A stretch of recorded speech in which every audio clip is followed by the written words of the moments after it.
First question for Torey. We could start up in the front on the right.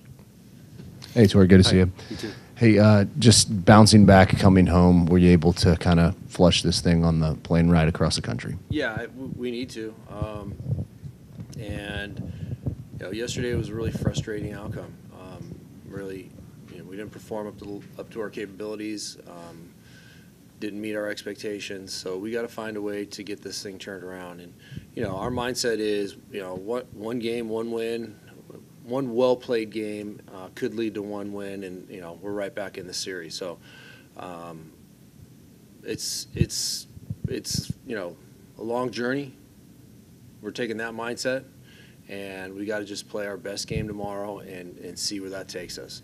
So yeah, I think you get on an airplane, you fly through the middle of the night, and it's something you got to flush because it's coming. It's happening quick, and the Phillies are coming to town tomorrow to play their best game as well.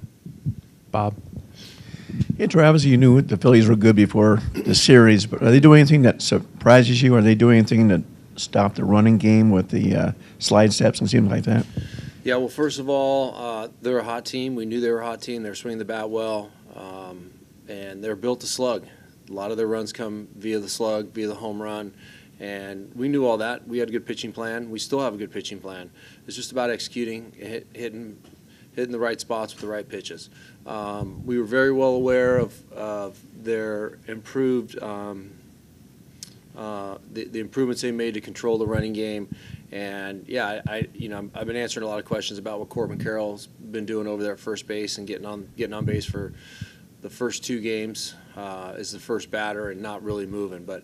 Yeah, there's a reason why we're not, and we will. We have our targets, we have our situations, and we're not gonna press things and run into outs. That's the most important thing. We're gonna do it at the right time and do it at the clip we were doing it, at the successful rate we were doing it during the season. So, the Phillies are a good team. They're a veteran team. They made adjustments throughout the course of the year. They're well coached, and that's really the name of the game. They've gotten better through the course of the year.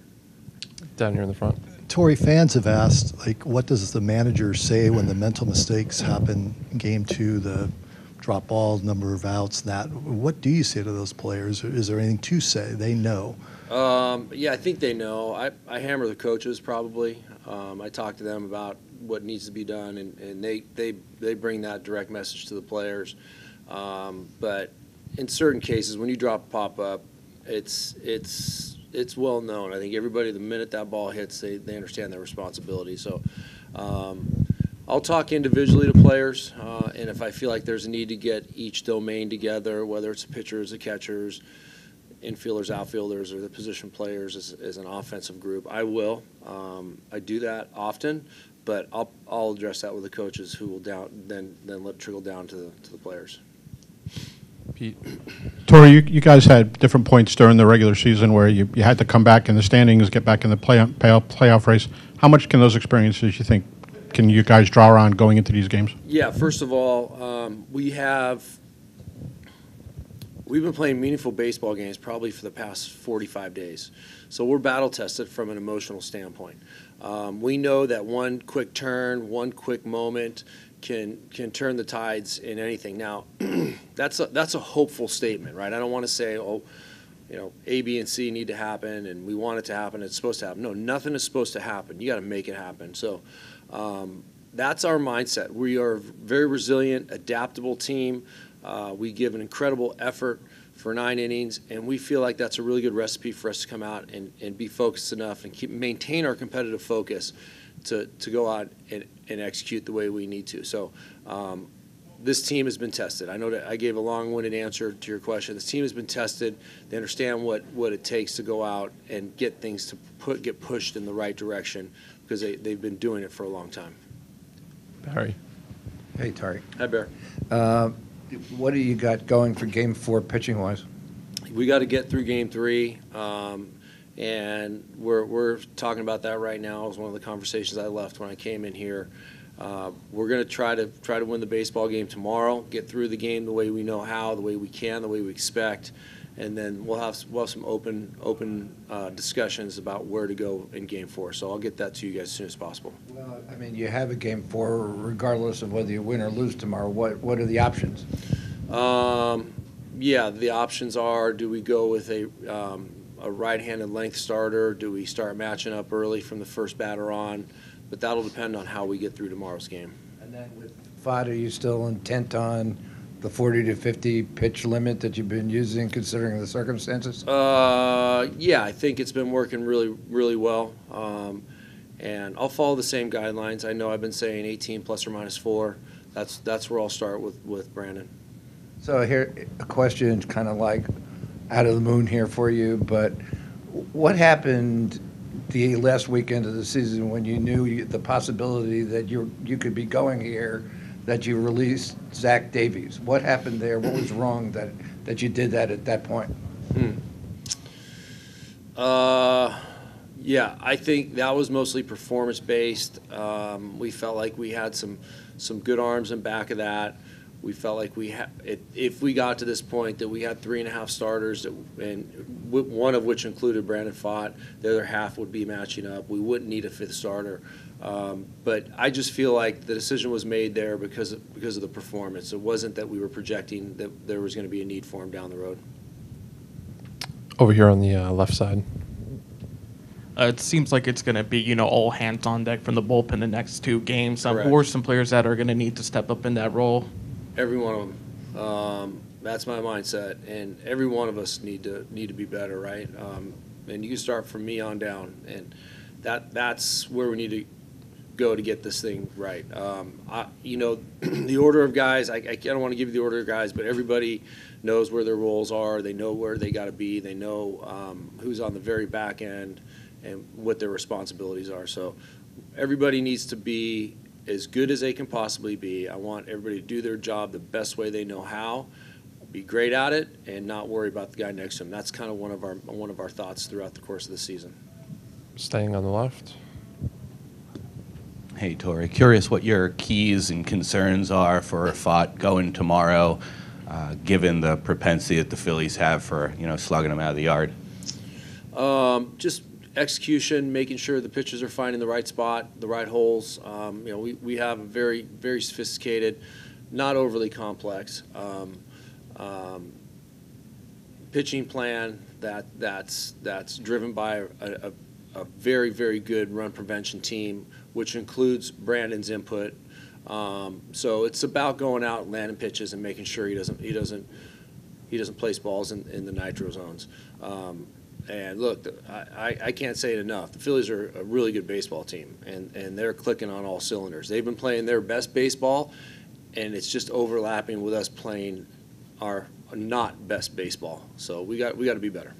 And also, I know you need to get through Game 3, obviously. Yeah. But is Gallen an option on short rest for Game 4? And if so, why not? Yeah, he's not. He threw a number of pitches, and we had that discussion in the dugout after a couple early runs. Would we clip him early? Zach is such a process-oriented guy, and I wouldn't do him that disservice. I just want to stay with what's been working really, really well for him. He would do it. I know he would do it if we asked him to, but we're going to need somebody for Game 5 and 6 if we get to that point. Any changes to the lineup that you're considering? Well, I know with Suarez throwing, there's gonna be a little bit different look to our lineup for sure. Yeah.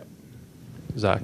Torey, sorry if you addressed this already, but what message did you have to the guys after last night, maybe on the team plan or today? I don't know when you've gotten to sit down with them. Like, do you call a big meeting after a performance like that, or does that risk kind of tightening them up even more? No, I think I might be meetinged out, right, with these guys, and we're at the most critical point of the season. They know what they got to do to get to where they got to get. I did answer a little bit of that question. I'll probably have more of a direct line of communication with the coaches and make sure that we get Trump tight, because some of the things that I've been watching are absolutely unacceptable. And how would you compare kind of what, where you are in this series to kind of where you guys were in late July, early August, when it kind of seemed like you were running out of runway to kind of get things back on track? Well, I feel like we've learned from that experience. We're battle tested in that area, and we know that one good moment, one good inning, one good pitch, one good at bat can turn this quickly. And it's a 7-game series, and we don't have any time to feel sorry for ourselves or be curious about anything. We know what's coming tomorrow. We know what the ground rules are, and I believe in our group that they're going to find a way to get it done.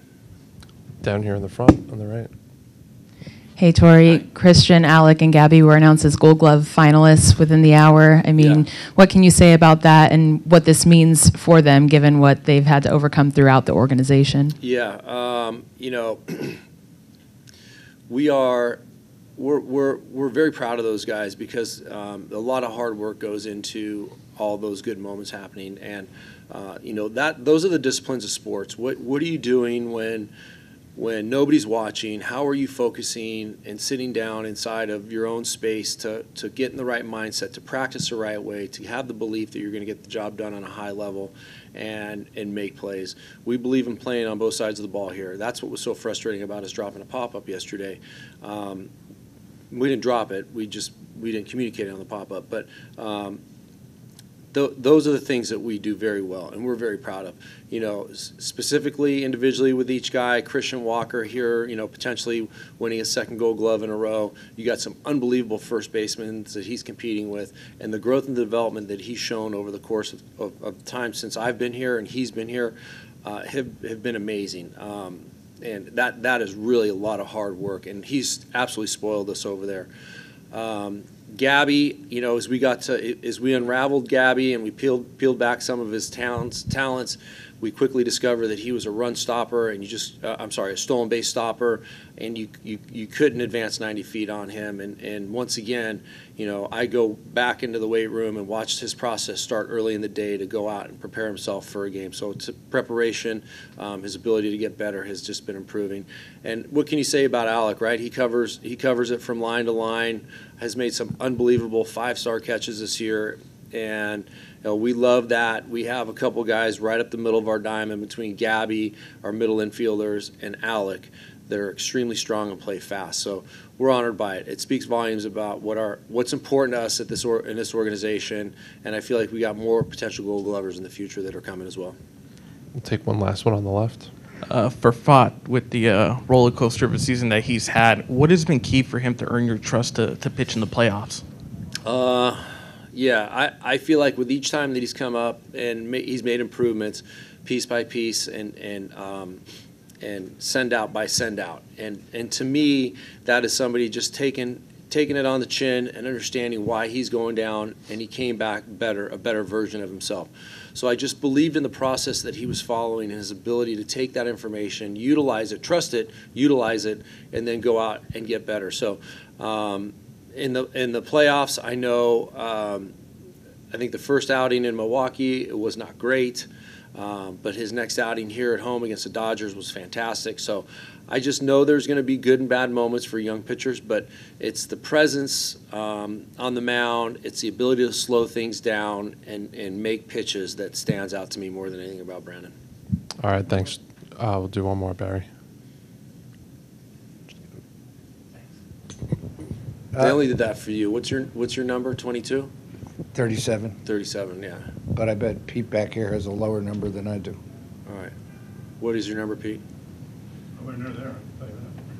No, really? Wow. A couple heavyweights going at it. You tried to give him a little love. He said you're better than him. He's from Boston, He's a tough Boston guy, yeah. So, I mean, going back to all you're saying about how you guys have to be better, a lot of this is just the Phillies at this point. I mean, they spend a lot more money than you guys. Their top 4 players are making, basically over $1 billion in contracts, and they're all performing. Their top pitchers, outpitched your pitchers. I mean, it's not, you can say all you want that you got to do better. Right. And then you're playing in an environment. I know you said, we could be playing on the moon yesterday, but right. It's a pretty hostile environment. Right. So, I mean, you add all of it together, and maybe you're shortchanging your team a little bit against what the Phillies did against you?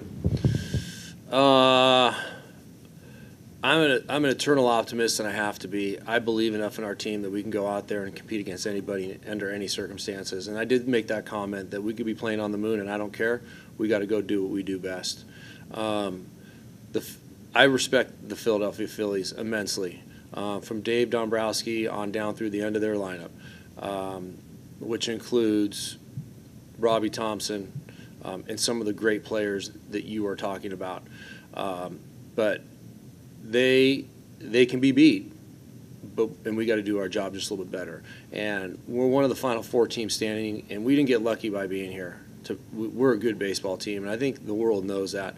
And you're right, we got clipped. We got hit by a couple haymakers by some very good Philadelphia Philly players, and they should do that, right? Because they are good players. But I believe enough in our players to be able to take those blows, come out and play a really good Game 3 and get us right back in the series. And I think that the team is talking about that exact same thing as well, our team. All right, thanks a lot, Thanks, Torey. guys. We'll see you tomorrow.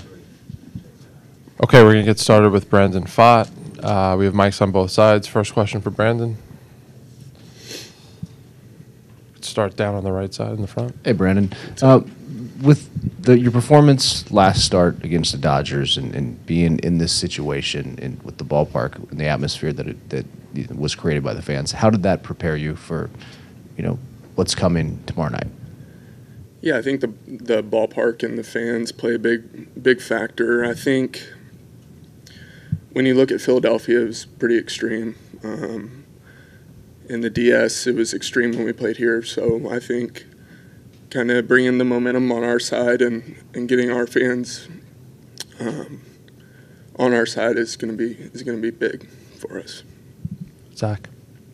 Brandon, how would you just describe kind of the mood or the vibe of the team right now after those first 2 games?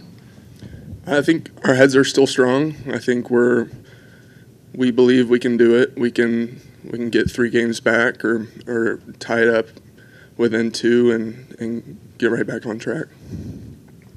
Jeff in the back row on the left. Brandon, it's clear that the Phillies present a significant challenge with their lineup. What do you think is the toughest part in approaching them? I think they're a good lineup. They're hot right now. We went through Milwaukee's lineup. We went through the Dodgers lineup. So I think we can hold our own. And I think if we show that coming into our ballpark and limiting damage, getting the momentum on our side, I think we can come out on the strong end. A few more for Brandon, right here on the left. Have you received any advice from some of the veteran pitchers in the clubhouse on how to pitch, in scenarios like this? Yeah, I think that's been pretty much all year. I think we have a good core of young guys and old guys that kind of blend together. It's been said before, and taking that advice from the older guys like Zach and Merrill especially has been huge for the younger guys and the younger starters. Then you got the relievers taking kind of in the same boat. I think taking their advice and knowing how to game plan, how to adjust to certain circumstances has been key for everybody, and especially Merrill and Zach, and kind of just taking their advice and rolling with it. Bob on the right side. Brandon, you expect tomorrow night that you could have a longer leash than you have just because it could be the first of 3 straight games, and obviously you could have got longer last time? Yeah, I think so. I think we'll see how tomorrow goes, and I haven't been told anything, but I'm going to give it my best and go as long as I can. On the left side. Brandon, it's almost like this playoff run has been kind of a microcosm of the season so far, where you guys got off to a great start in the regular season, then had a lull and kind of fought your way back. Can that help in a situation like this where you guys know, okay, we've been hot, we haven't been hot, and then we've battled back?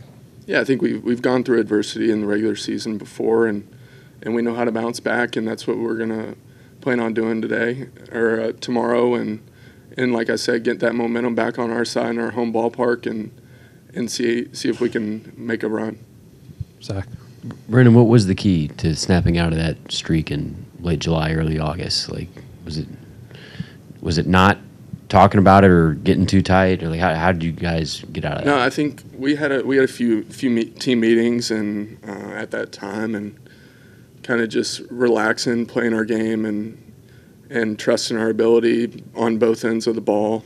And I think coming together and we kind of saw the light at the end of the tunnel, and were able to relax and reset kind of and play our game.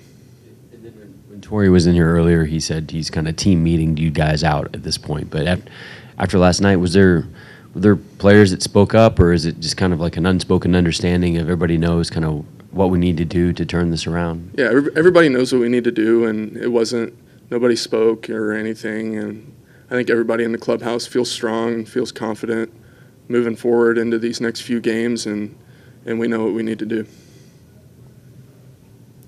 Over here on the left.